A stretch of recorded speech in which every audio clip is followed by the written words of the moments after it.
اليوم وأتوب إليه. استغفر الله العظيم، استغفر الله. الفاتحة. أعوذ بالله من الشيطان الرجيم. الحمد لله رب العالمين الرحمن الرحيم مالك يوم الدين إياك نعبد وإياك نستعين اهدنا الصراط المستقيم صراط الذين أنعمت عليهم غير المغضوب عليهم ولا الضالين. Amin. Assalamualaikum warahmatullahi wabarakatuh. Alhamdulillah, salatu wassalamu ala Rasulillah wa ala alihi wa sahbihi ajma'in. Rabbi shrah li sadri wa yassir li amri wahlul 'uqdatam min lisani yafqahu qawli. Subhanak la ilma lana illa ma 'allamtana innaka antal alimul hakim. La haula wa la quwwata illa billahil aliyyil azim. Muka surat 289, kitab Risalah Qushairiyah yang dikarang oleh Syekh Almarhum Abdul Karim Al-Hawazin Al-Qushairi. Dan kita masih lagi di tajuk yang sama, iaitu Al-Haya, iaitu malu. Dan kita dah dengar sebelum ini, sama-sama kita hayati bahawa al-haya'u minal iman. Malu itu adalah perisai yang boleh menjadi benteng iman kita. Bahkan disebut bahawa iman itu ada lebih daripada 70 cabang-cabangnya. Al-imanu bid'un wa sab'una syu'bah wal haya'u minal iman. Dan malu itu sebahagian daripada iman. Ada kata-kata Nabi Isa, baginda ada mengatakan, illam tastahi fasna' ma syi'ta. Kalau dah tak ada malu, buatlah apa juga, kata Nabi Isa, ya. Betapa malu itu sebagai benteng. Kalau dah tak ada malu, katanya, udahlah tu, buatlah apa juga, ya. Berbahagia Tuan Imam, Tuan Pengerusi dan ahli jawatan kuasa sedang jemaah yang dirahmati Allah sekalian. Baik, kita teruskan perbahasan kita dekat Al-Fudail Ibn Iyad menjelaskan, ya. Al-Fudail Ibn Iyad menjelaskan. Siapa Fudail Ibn Iyad?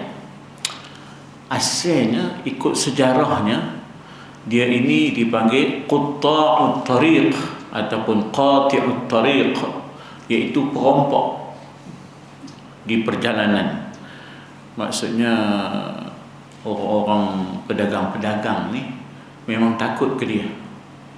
Memang dia ranggi ya. Memang dia ranggi.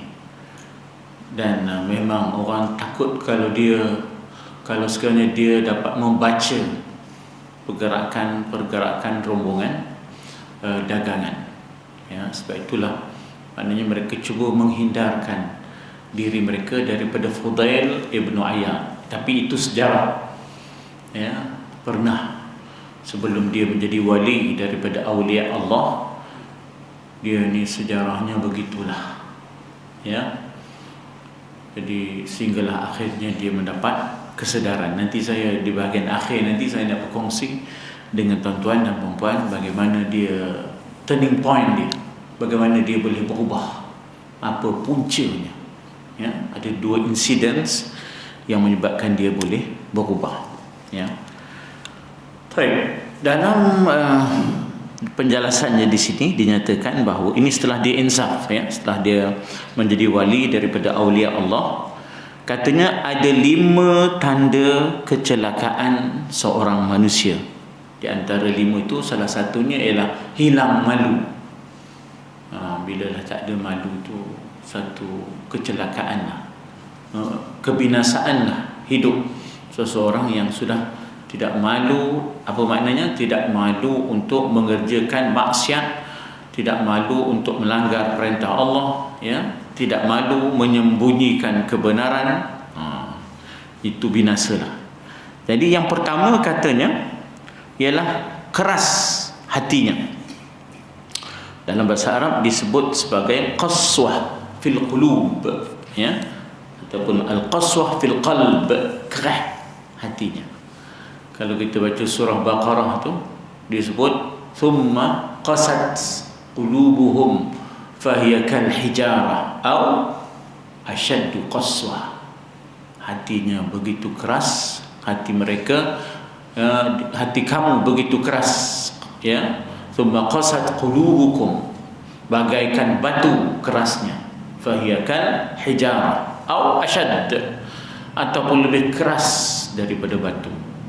Jadi hati ini terdedah kepada beberapa karakter, watak ataupun sifat.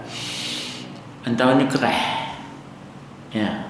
Jadi perlu dilembutkan, ya. Kalau kita dengar ubat hati itu itu untuk melembutkan hati lah.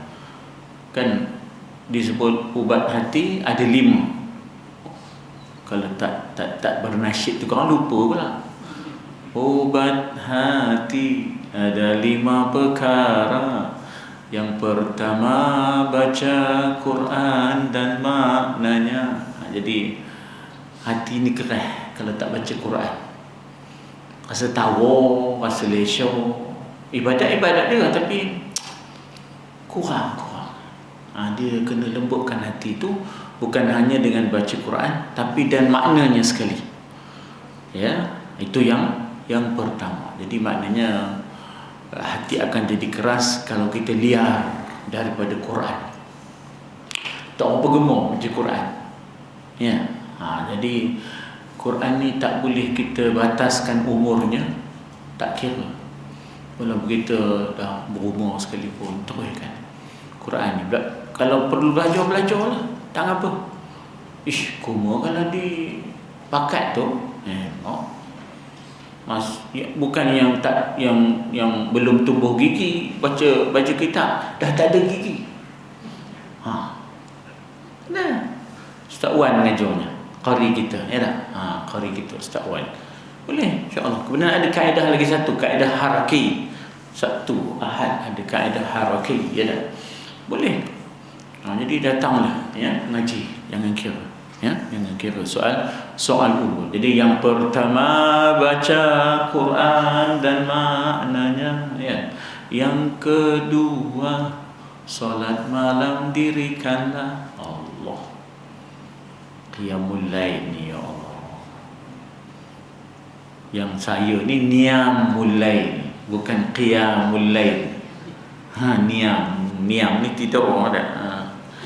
Jadi nak melembutkan hati ini, solat malam dirikanlah, katanya. Yang ketiga berkumpul dengan orang soleh. Ya, Ustaz Saleh juga, tak apalah, ya, Ustaz Saleh tu. Jadi berkumpul dengan orang soleh tu, cakapnya tu beralih sikit, tak adalah apa, tak kira, ya tak? Jadi berkumpul dengan orang yang soleh ni, ya tak? Jadi cakapnya tu berisi, cakapnya itu tak ada lara-lara. Bila kita berkumpul dengan orang yang lara ni, ya Allah, dan dia ngamput kerang, ya tak? Dengan kita sekali. Jadi hati menjadi keras. Sebab apa? Bila kita terlibat dengan perkara yang lara, perkara yang melalaikan dan yang sia-sia, itu mengeraskan hati kita. Yang keempat, rajin-rajin berpuasa. Aduh, ya tak? Nak melembutkan hati ni, ya Allah, kalau barang cika je kerjanya macam mana? Allahu Akbar. Pantang suara, cebok tu, bukan pencebok, cebok tak? Itu dia. Allahu Akbar. Ya, sebab itu Nabi selalu puasa hari Isnin. Dia mesti ingatkan dirinya hari Isnin. Sebab orang tanya juga pada Nabi, kenapa gemar puasa hari Isnin? Dia kata hari itu hari jadi aku. Aku suka berpuasa pada hari aku dijadikan. Jadi bersyukur dia dijadikan. Sebab kita ni kena bersyukur 3. Pertama, kita dijadikan.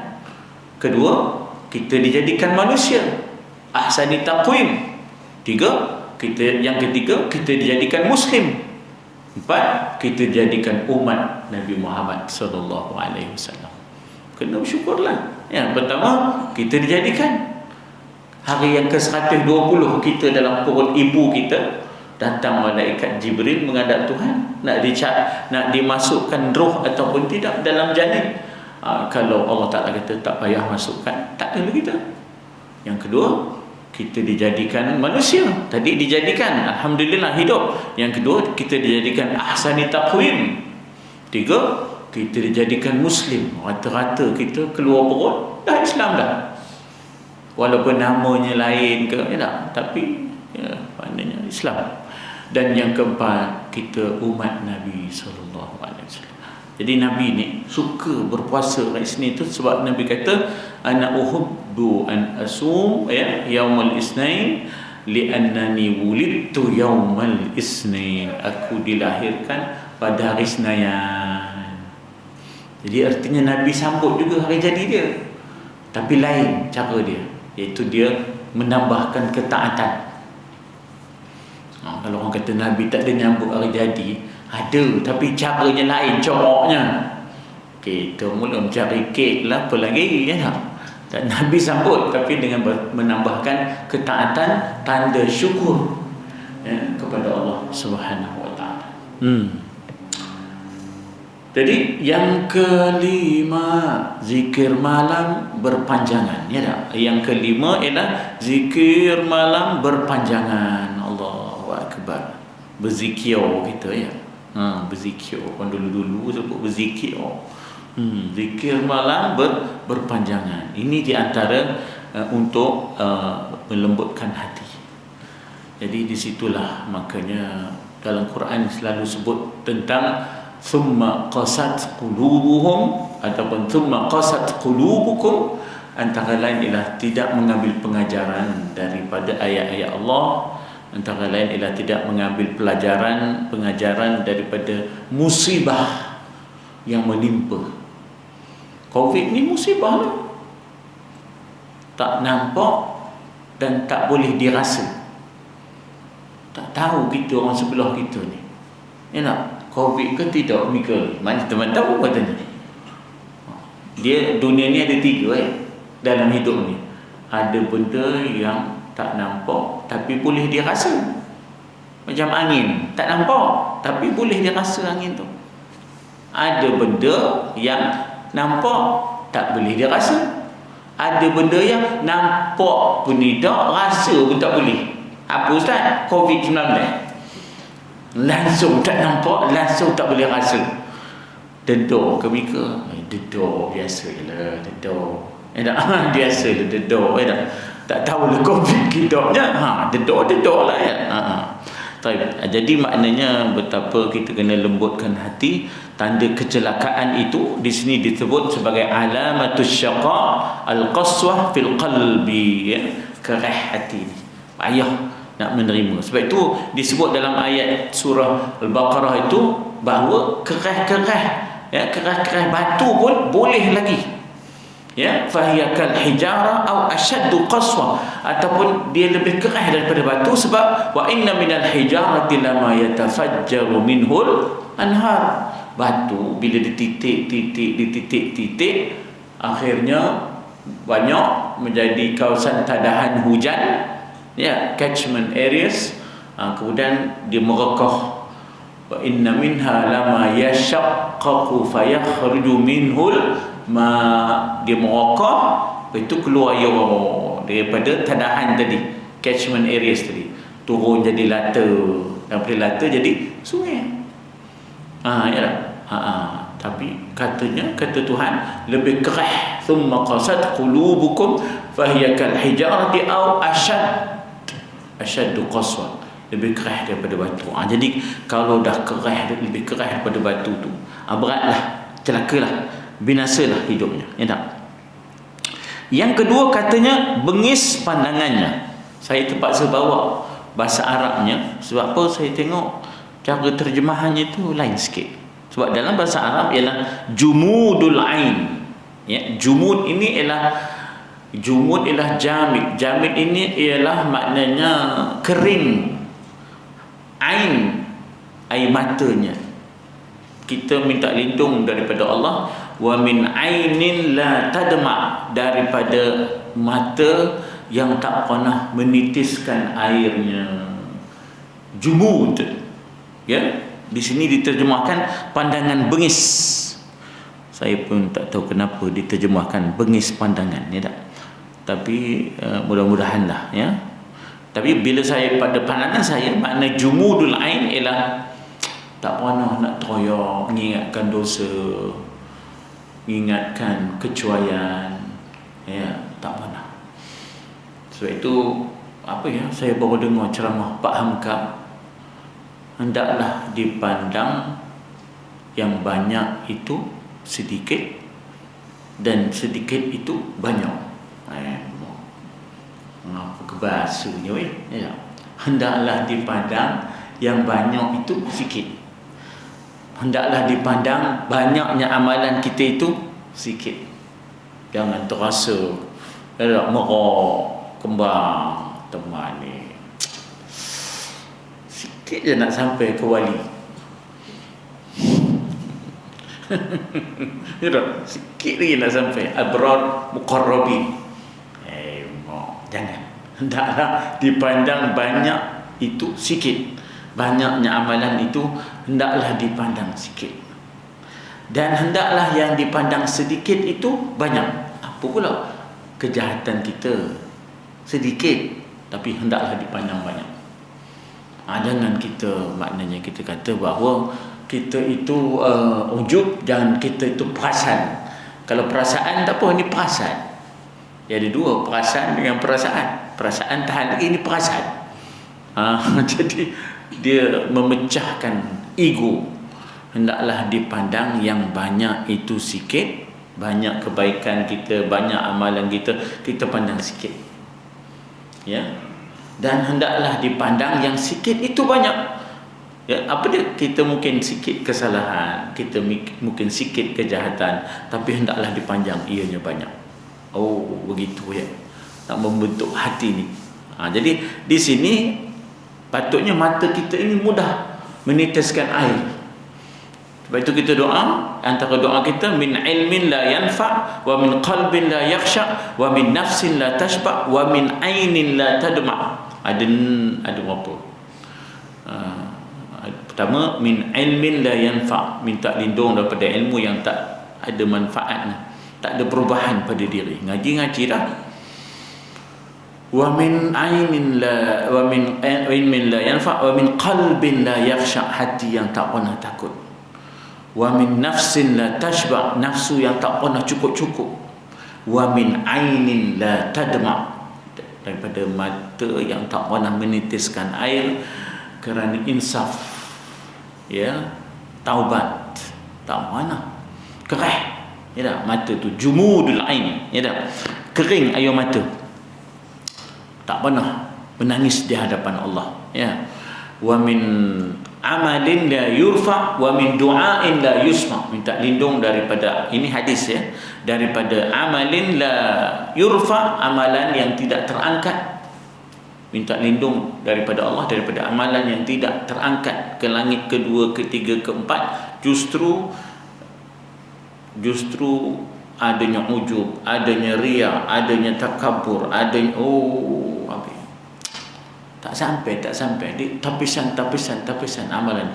Tapisan pertama riya, tapisan kedua ujub, tapisan ketiga takabur. Oh ya Allah, tapisan keempat sum'ah. Macam mana nak nyampe kata amalan kita? Wa min amalin la yurfa wa min du'ain la yusma, dan minta lindung pada doa yang tidak didengar.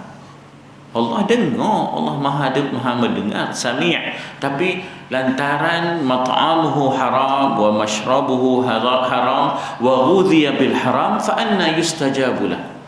Makanannya haram, minumannya haram, dibesarkan dengan cara yang haram, pendapatannya haram, ya tak? Kemudian summa yad'u, kemudian dia pun berdoalah, ya Rabb fa anna yustajabu lah. Macam mana Allah nak mustajabkan doa? ta'amnya haram, makanannya haram, pakaiannya haram, minuman. Yang ini berat semuanya. Ya, pasal kadang-kadang benda yang haram ni sudah menjadi lingkaran ganas. Itu hidupnya weh. Hidupnya gitu je. Dalam lingkaran ganas, dalam lingkaran yang haram tu. Ya Allah, tak maunya mesti ada juga bawah meja katanya. Mesti ada bawah meja juga. Kena ada pelincir. Kena ada pelincir with on under the table. Even on the table and with the table sekali Itu dah biasa dah dalam konteks. Ya, subuh tadi cakap dengan Sungai Siput, begitulah ya tahu. Dia menggempur, dia menteringat apa masjid lama. Tengah apa? Ya Allah katanya baru kuma buat renovation. Tambah sayap kanan, tambah sayap kiri. Ya tahu. Wiring pun baru. Aircon tak sempat pasang lagi. Dah nak roboh. Pasal ada orang dapat projek tu. Pasal ada orang dapat projek tu. Dan orang tu bila dapat projek tu, ada orang lain pula dapat masuk poket di sini. Ngap. Ini bukan orang cari makan, ini cari orang makan. Itu dah jadi budaya. Ada yang merajuk sudah pasal masjid tu. Ada yang merajuk pasal masjid tu. Allah. Yang benar benda tu baru renovate. Saya pun tahu lah. Sayap sana, sayap kiri, sayap kanan. Mak, apa dilabur ni dah. Itu dia ceritanya dah. Yang ketiga, masuk kita kepada tajuk kita, wa qillatul haya, iaitu maknanya kalau terjemahan Melayunya di sini, kalau Arabnya, kalau saya terjemah, qillatul haya itu ialah sedikit sungguh rasa malu di hadapan Allah, lalu dia melakukan maksiat seenaknya. Di sini diterjemahkan sebagai tiada langsung rasa malu. Apa tak rasa, nyongin pula.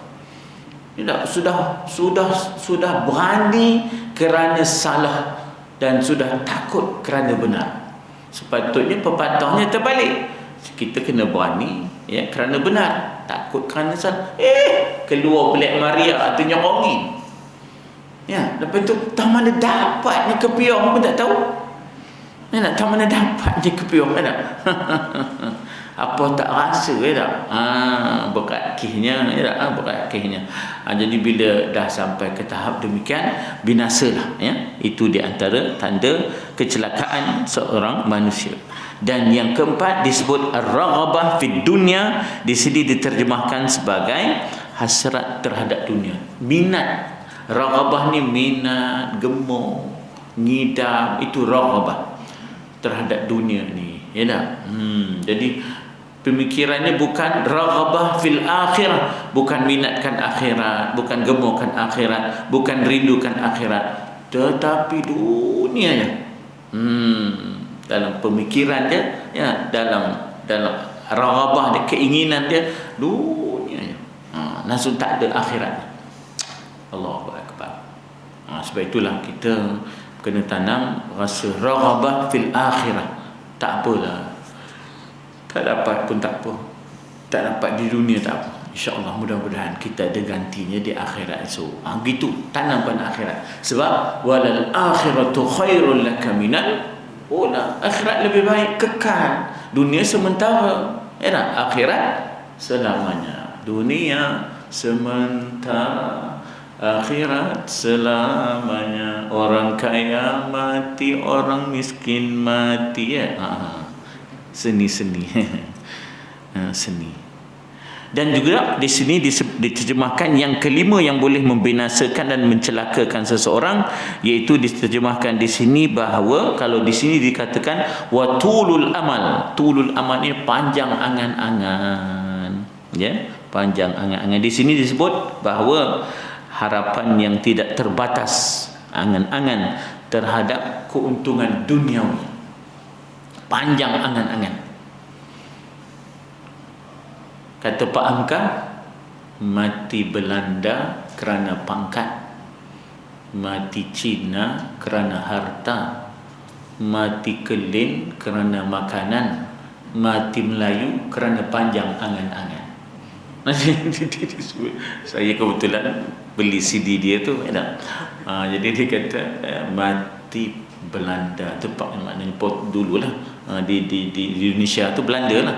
Mati Belanda kerana pangkat, mati Cina kerana harta, mati Keling kerana makanan, mati Melayu kerana panjang angan-angan, katanya. Jadi kalau kita bercita-cita yang kuat, tak ngapa dipanggil quwwatul himmah, mempunyai gagasan dan cita-cita itu teruskan. Memang kita perlu ada gagasan dalam hidup ni, mesti banyak gagasan-gagasan, ya, cita-cita, idealisme. Macam mana nak buat masjid kita ni, macam mana nak buat qaryah kita ni, itu mesti ada gagasan. Ini yang panjang angan-angan. Tak ada sudahnya, tak ada usaha, tak ada ikhtiar, dia berangan. Jadi itu itu dia. Kemudian diteruskan, ya, oleh maknanya Imam Qushairi, katanya apa di sini, bahawa itu 5, ya. Dalam satu kitab wahyu, di sini disebut wa fi ba'dil kutub, iaitu sebahagian daripada kitab wahyu, Allah berfirman, hambaku telah tidak memperlakukan aku dengan adil. Ma ansafani abdi, hambaku tidak insaf. Ma ansafani abdi, hambaku tidak rasional, ya, hambaku tidak insaf, hambaku tidak rasional. Di sini diterjemahkan sebagai hambaku tidak memperlakukan aku dengan adil, berinteraksi dengan cara yang tak kena, kata Allah Ta'ala. Apa dia? Dia berdoa kepada aku, ya, dan aku merasa malu tidak mengkabulkan doanya. Ud'uni astajib lakum. Tapi malangnya, apa dia? Tapi dia bermaksiat kepada aku tanpa merasa malu terhadap aku. Aku ni, kata Allah, kerana dia berdoa, aku terimalah doa dia, aku bagilah apa yang dia nak, ya. Tapi dia, ya Allah, senang-senang je melakukan maksiat terhadap aku. Jadi itu tak rasionalnya. Ma ansafani abdi, ya. Kalau ibarat ginilah, kita dengan majikan minta naik pangkat, ya tak? Tapi bila dah naikkan pangkat, udah lantaknya mau ke mana tiada yang larang, katanya. Mana pula, ya tak? Patut buat kerja, kan? Dah dibagikan tugasan, lembur, udah tak ada. Jadi tidakkah dia malu? Majikan telah memberikan apresiasi dan akreditasi, telah memberikan penghargaan dan naikkan pangkat, tiba-tiba dia tuang, tak? Dianya tak ada. Ini kata dia, disebut di sini, ya, betapa tidak malunya seseorang. Dia tidak balas baik dengan baik, dibalas baik dengan jahat, ya tak? Dia kata di sini bahawa hambaku tidak memperlakukan, tidak berinteraksi dengan aku dengan cara yang selayaknya, tidak rasional, ya. Apa dia? Tidak insaf. Kalau bahasa Arab disebut ma ansafani abdi, ya. Dan katanya di sini bahawa dia berdoa kepada aku, tak pula, ya tak? Dia berdoa kepada aku, yad'uni fa astahi an aruddahu, aku malu nak menolak doa dia, aku pun kabulkanlah doanya.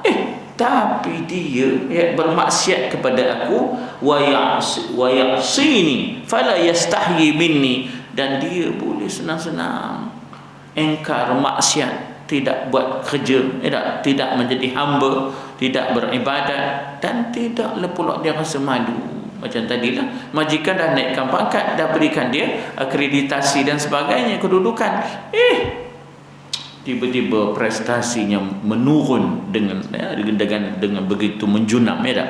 Tak adalah dia rasa malu apa-apa. Begitulah disebut di dalam sebahagian daripada kitab-kitab samawi, ya, kitab-kitab samawi. Kemudian kita teruskan. Kata siapa?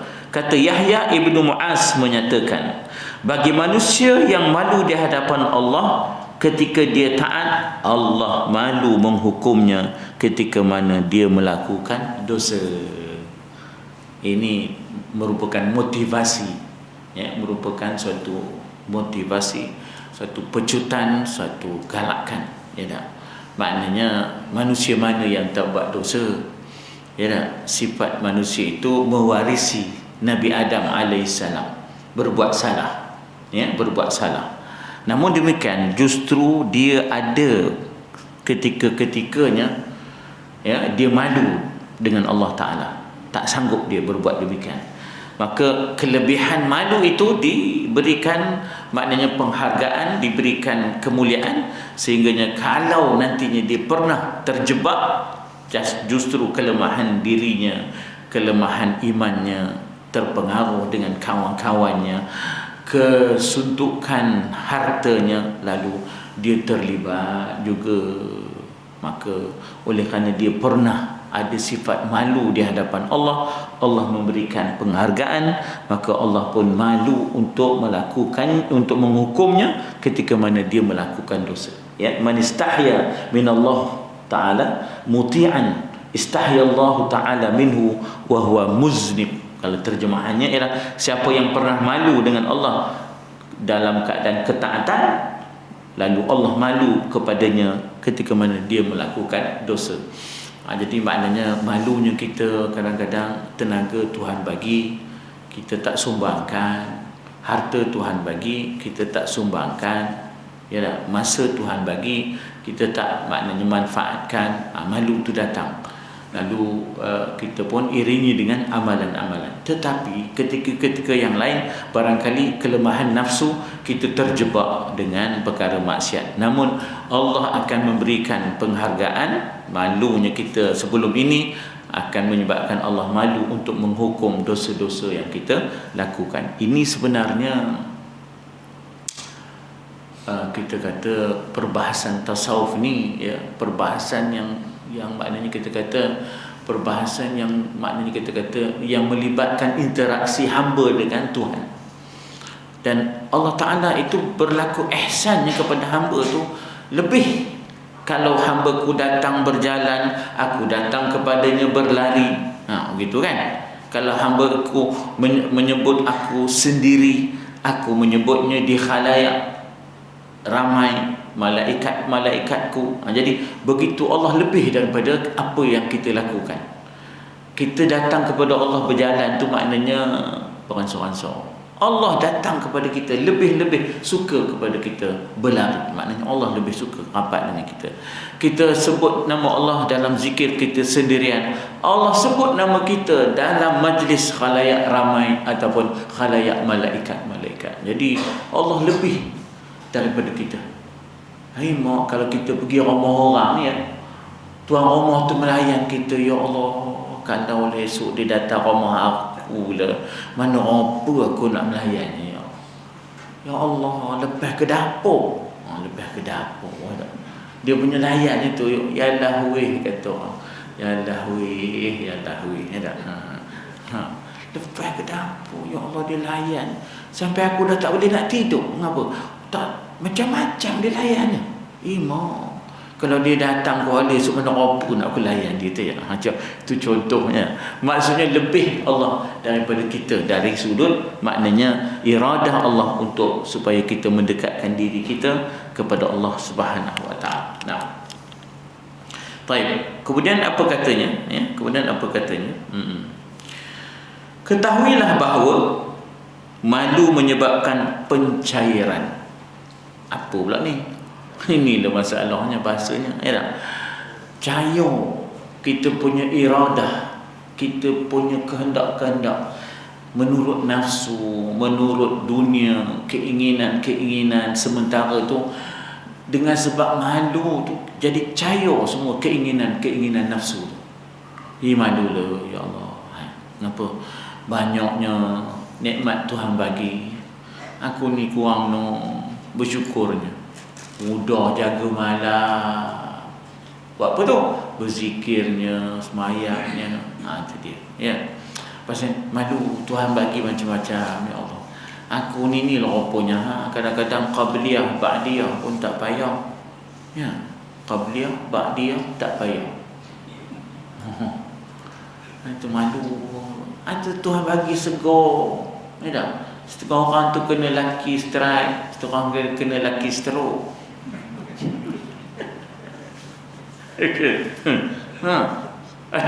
Ada yang kena laki stroke, ada yang kena laki strike, ya tak? Jadi Tuhan dah bagi sehat ni, masa pun ada. Itulah ya Allah, qabliyah ba'diyah tak payah. Ya Allah, malu dengan Tuhan. Ya. So kalau kita dah terdoa, dah tak lalu, baru terkenal. Ngapalah masa aku sihat kemarin, qabliyah ba'diyah tak payah.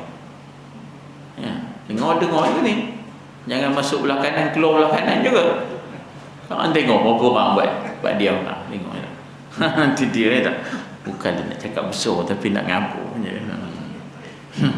Jadi malu menyebabkan cayo kita punya kehendak nak rehat, nak selesa, dan pencairan. Di sini dalam bahasa Arab disebut sebagai zauban, ya tak? Al-hasha, ya, dikatakan di sini. Sebab dikatakan bahawa rasa malu adalah mencairnya organ tubuh manusia sebelah dalam ketika dia menyedari tatapan Tuhan kepadanya.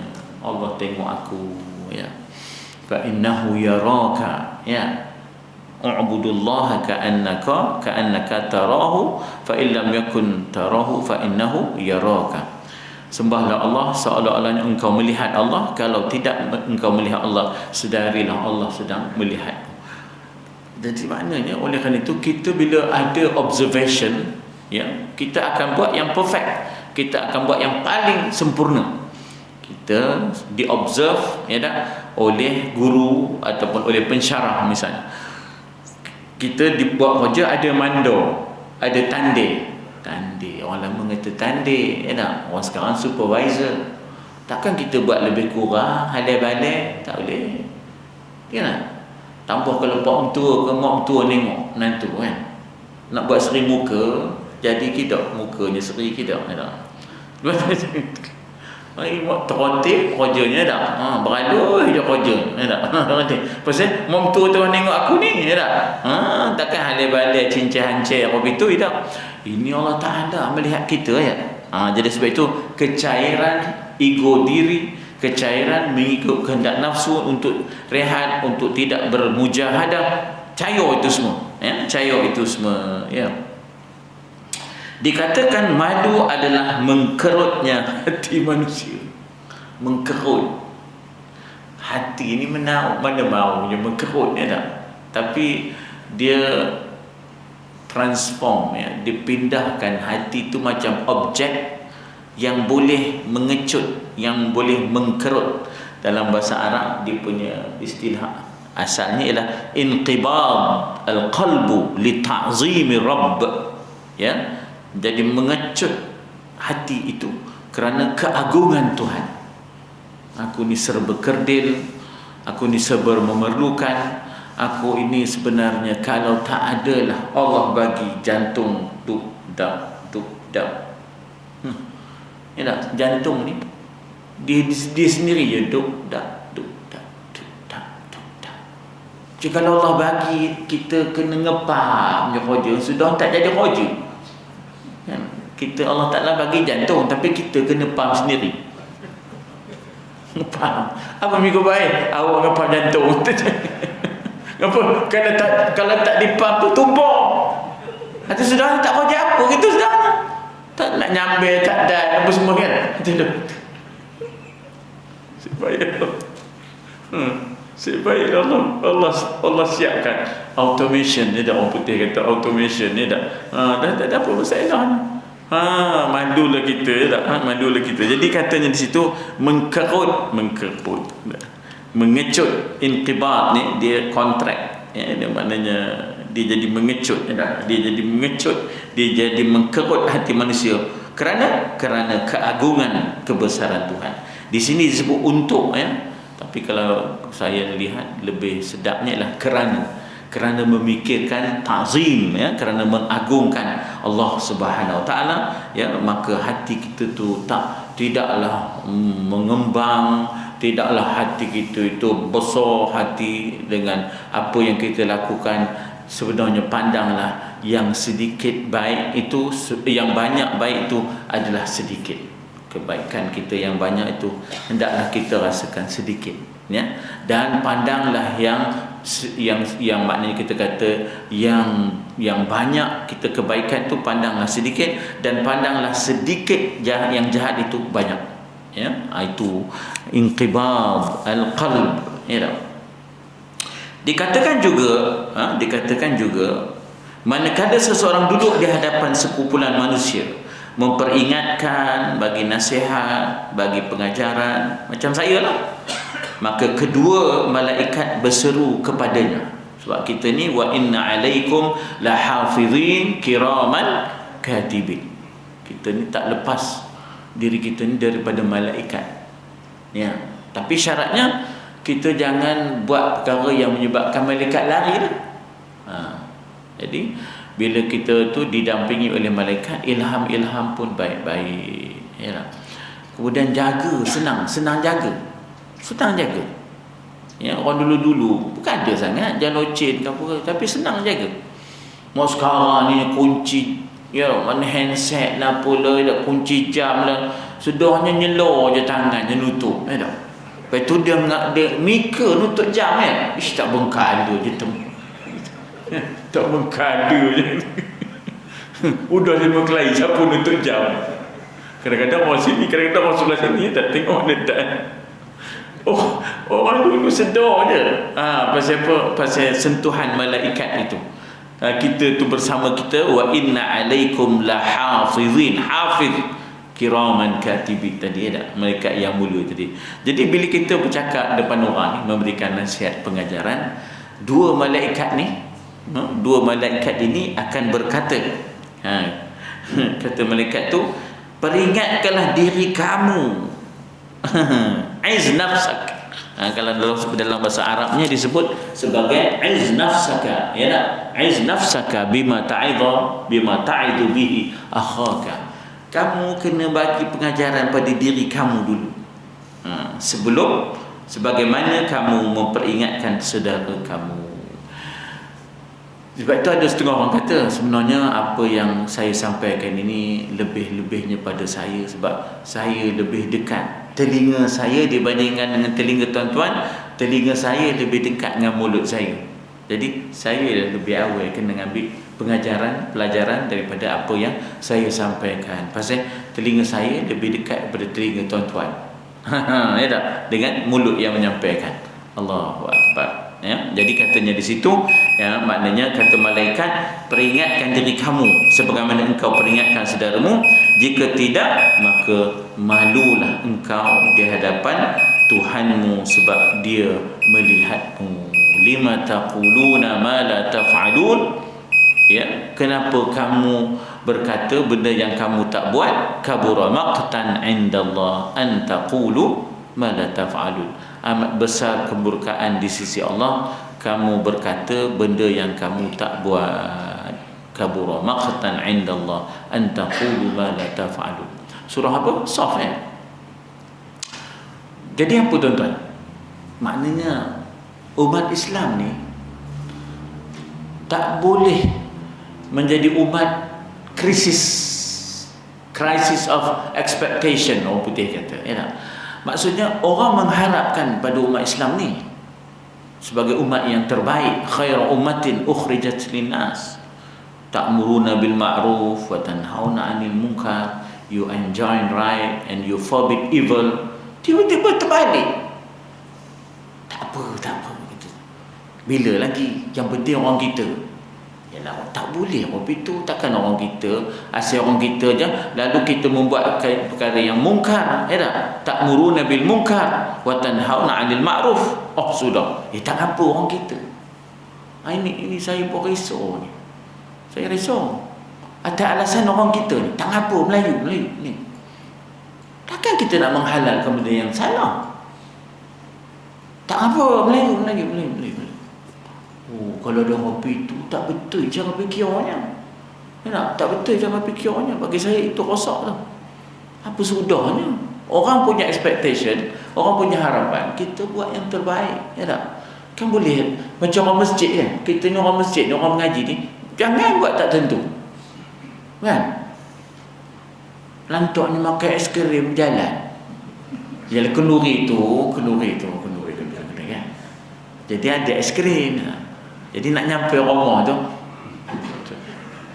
orang tengok tu orang ngaji tu kopi tupik ni tengah berbaring nak ambil idam ni, lantak dia